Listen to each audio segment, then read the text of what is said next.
First, I would like to thank Monica and the organizers for having invited me. It's really a pleasure to be here with you in Barcelona. So my presentation is called Facebook and Risks to Decontextualization of Personal Information. It's not a term that I invented. It's a term that Ellen Nissenbaum already used a long time ago. But I think that that concept can be really useful in the case of Facebook. I won't tell you again that Facebook is growing, but in Spain it's 11% of the population on Facebook. In Belgium it's 21% of the population that is using the service. Those are against the statistics, but you already know them. So what is the model of Facebook? And Professor Grimmel, what's the name again? Sorry.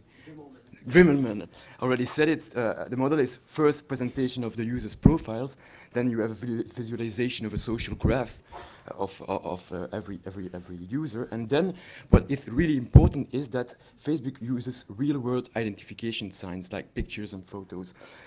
User terms of Facebook impose users to provide their real names and information, to keep their contact information accurate and up-to-date, and not to provide any false personal information. So every information on Facebook is deemed to be accurate. Already in 2005, a study has noted that 89% of the users used real names, 61% contained identifiable photographs.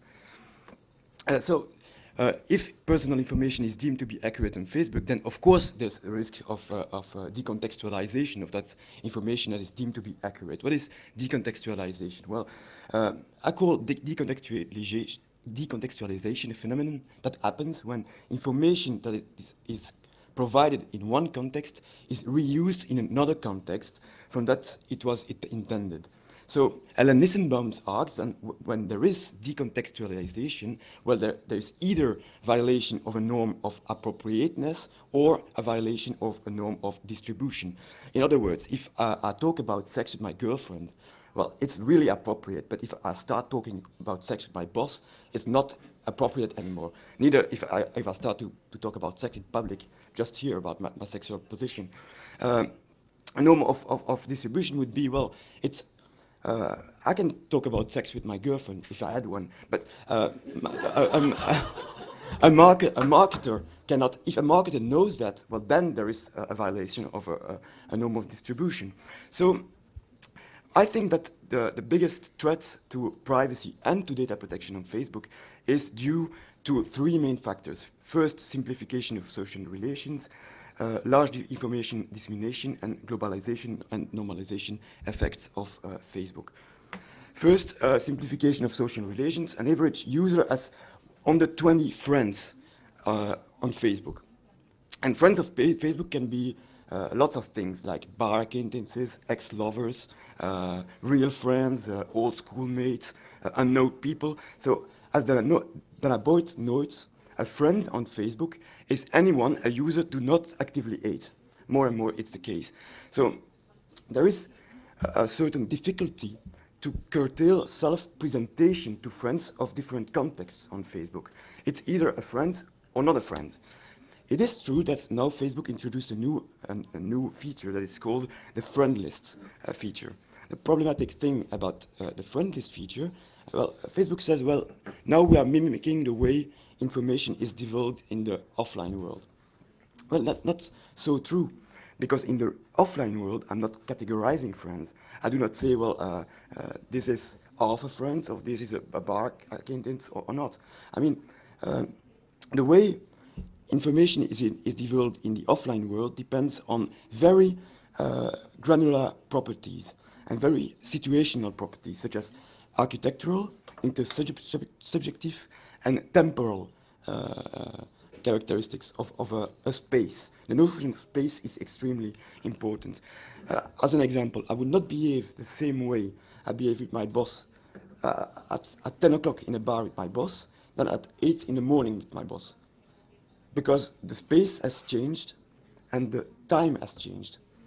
Also, I would not behave the same way with my boss in a bar if my mother comes to join us. I would talk about something else. So in the offline world, information divulgation is extremely granular.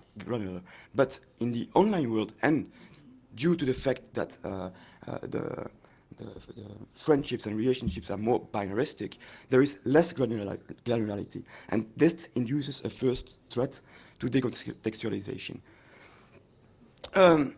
Second thing is that in the physical world, Duncan Watts noted that anyone more distant than a friend of a friend is for all intents and purposes a stranger. But on Facebook, it is not the case. There is a wider dissemination than in the real world. First, there is a presence of a visible network of friends. So I can directly know which mutual friends I share with someone else. But I can also go through the social graph of my friend, then through the social graph of the friend of my friend, then share his limited profile on my profile with a comment, which can be very inappropriate, and then that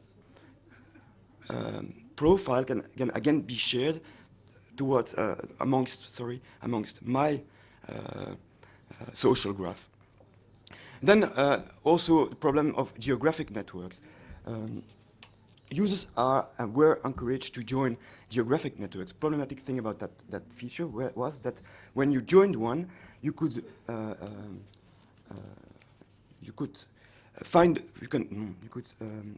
categorize people of a network thanks to criteria such as gender, political beliefs, interests, gender, I already said it, and other of sensitive information.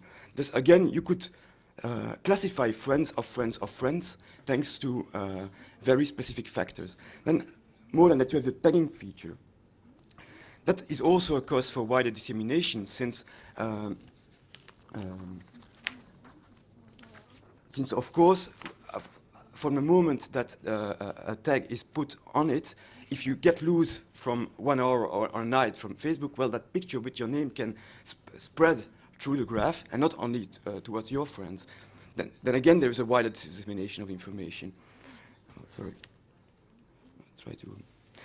I try to go as fast as I can, and maybe too fast. A fourth characteristic of Facebook that engenders a wide dissemination is the fact that now Facebook can be used on mobile devices. So I could be with a real world friend, and he could show me the entire profile of one of his friends who is not one of my friends of Facebook. So this is the problem when the online world enters the offline world. Anywhere, any place. There's a mix between online world and offline world. The opposite is also true. There are no devices that are called tokens. In fact, it's a USB key with an RFID on it, and if you meet someone at a party, you can shake with your tokens and exchange information from Facebook profiles. Everyone knows that RFID are very secure, but again, this can lead to important dissemination of information. Then you have the problem of third-party applications, which of course also engenders wider dissemination. Just one of the consequences of Facebook is that information can propagate much further than in the physical world. Last characteristics of Facebook that can engender decontextualization is first the globalization effect. Well, there is more and more people getting in the program, and when someone joins the network, well, then he can, by default, he is asked to send an email to all his friends. Moreover, that pressure increased by the fact that people that are not on the program can be tagged. And in fact, it was the case with me. I was already on Facebook without being registered. So I was a data object before being a data subject. I was already a wide disseminated discussion topic before being able to act and to react. So of course there is pressure to join the program in order to be a subject and not an object anymore. And the normalization effect is the fact that, well, given that more and more people come on the program, it's more and more it's more and more abnormal not to be on the site than to be on the site. So a future in which employers will ask themselves the question, why is Mr. X not on Facebook? That's strange. Has he something to hide? Well, that time is maybe not so far. Why are those threats important to privacy? First, because privacy is a human right. And what does it mean, privacy is a right of a human being? Well, it may be important to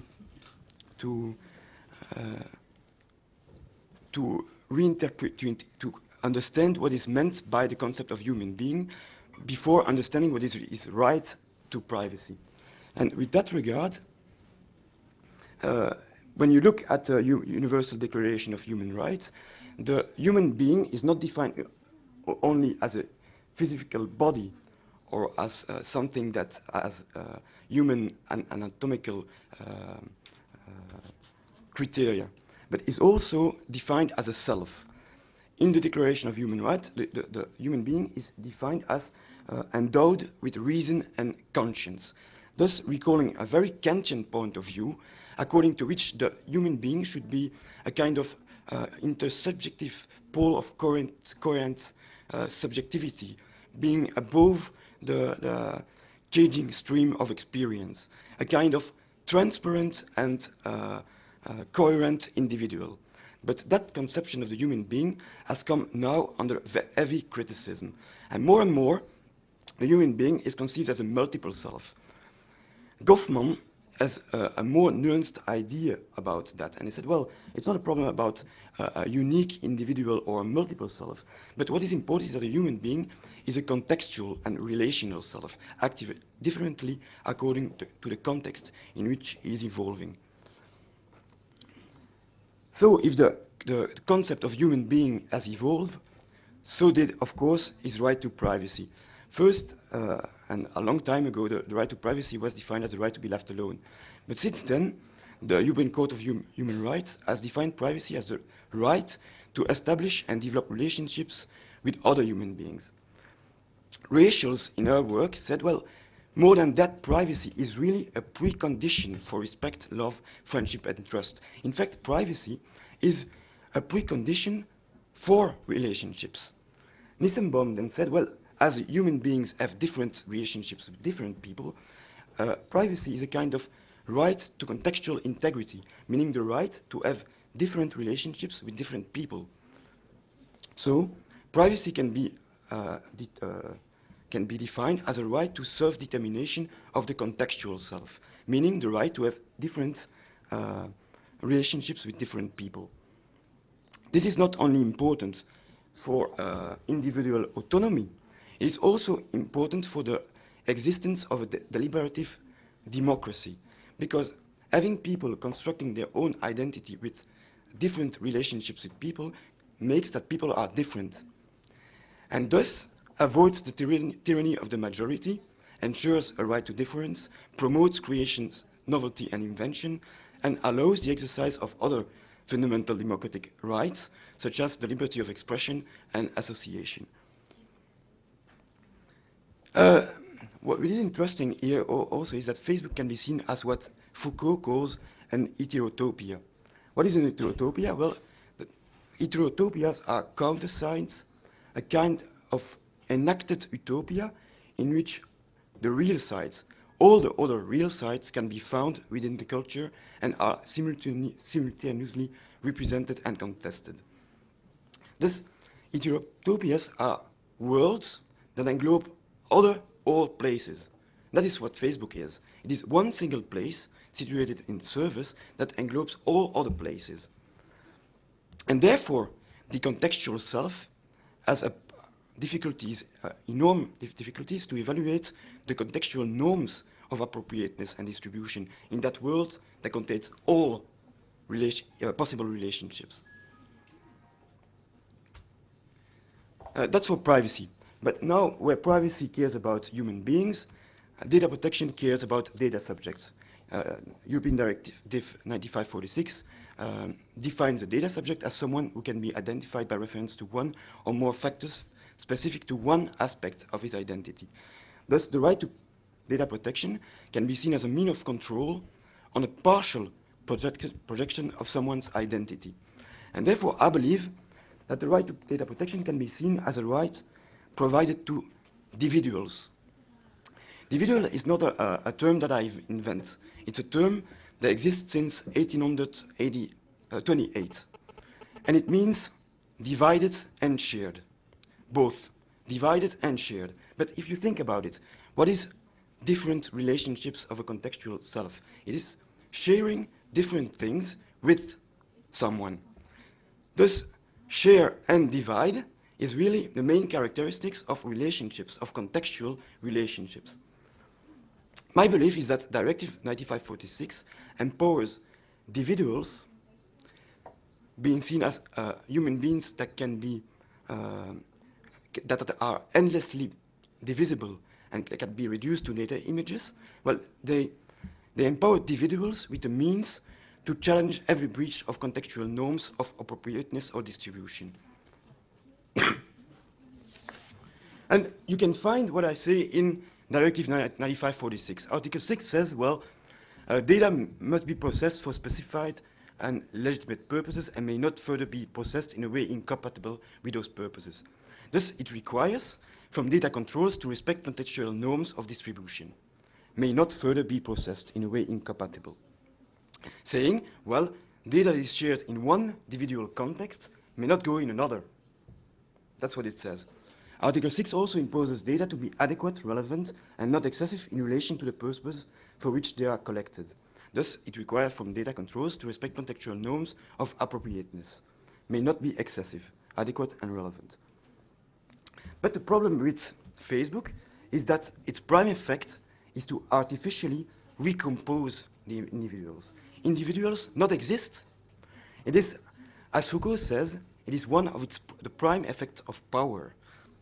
The individual is not the vis-à-vis of power. It is its prime effect. And the prime effect of Facebook is to recompose individualities into one single profile that is a pure invention. Thus, what I believe is that the multi-contextual collation of data of Facebook negates our individualities and thus denies us rights as individuals, thus denies us our data protection rights. In other words, when you look at the purpose of Facebook, Facebook helps you connect and share with the people in your life. Well, that purpose is much too broad. Global multi-contextuality cannot be concealed with the right to protection of individuals. If the purpose of a service is defined as everything, then of course all data are adequate, relevant, and not excessive. And all further distributions are compatible.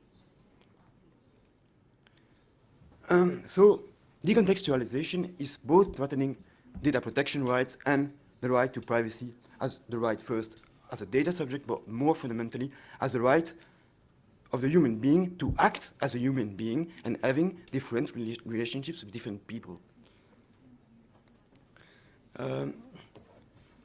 According to Chris Kelly, only 20% of the users ever touch the privacy settings. So I totally agree with Working Party 29 when it says that we should put forward more strong privacy settings.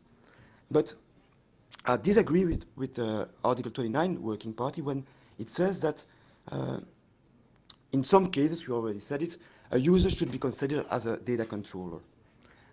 First, it's not really practicable, but more fundamentally, awareness of data protection rights statewide low. If you look at a recent Eurobarometer, it says that despite drastic technological change occurring in the last 2 decades, the level of concern hasn't practically changed. Sorry. The highest levels were in Poland, 43%, Latvia 38%. So you see, that's not much. And making people liable when awareness is so low is, I think, not a good idea.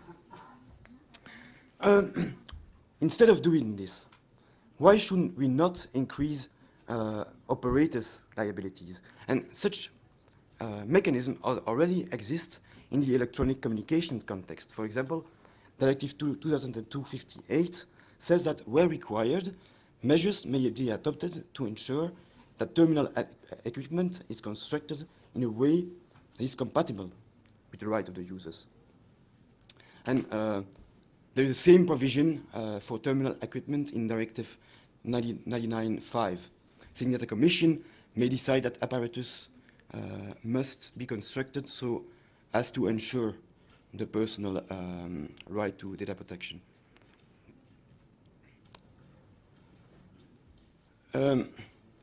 More fundamentally, given that Facebook and environments such as Facebook are threatening not only data protection, but the right of the human being to act as a human being, well, I think that we should assess such environments according to the privacy standard from Article 8 ECHR. And the question we should ask ourselves is a heterotopical place, such as Facebook, necessary in a democratic state? Okay, it's a business model, it's economic, and of course, an American would say to me, well, let's balance it, but we are in Europe, and in Europe, privacy is a human right. And if such an environment is not necessary in a democratic state, then it should be avoided. And I think that it's not so difficult in a certain way to reconstruct places inside Facebook, because that's in fact the problem. And it's the same problem that we have now with big, comment on dit, big grand marché, supermarché, with supermarkets. When you look at supermarkets, in France, I've seen a reportage a few days ago where villages are dying because a supermarket is coming and then the bakery is going away and et cetera, et cetera. And now people are asking for little places to come back because they say, well, social environment is dying in those places because of the supermarket coming. But I think in a certain sense it's the same here. But the difference of the case with supermarkets is that it's not a social environment that is dying, but it's a social right. It is a human right that is dying. So therefore, I think that we should impose multiple, first ask the users for which purpose they would like to use a site. For dating purposes, for political purposes, for family reasons, for work reasons, for which reasons. That is a determined purpose. And only with such a question, Facebook can be compatible with European regulation.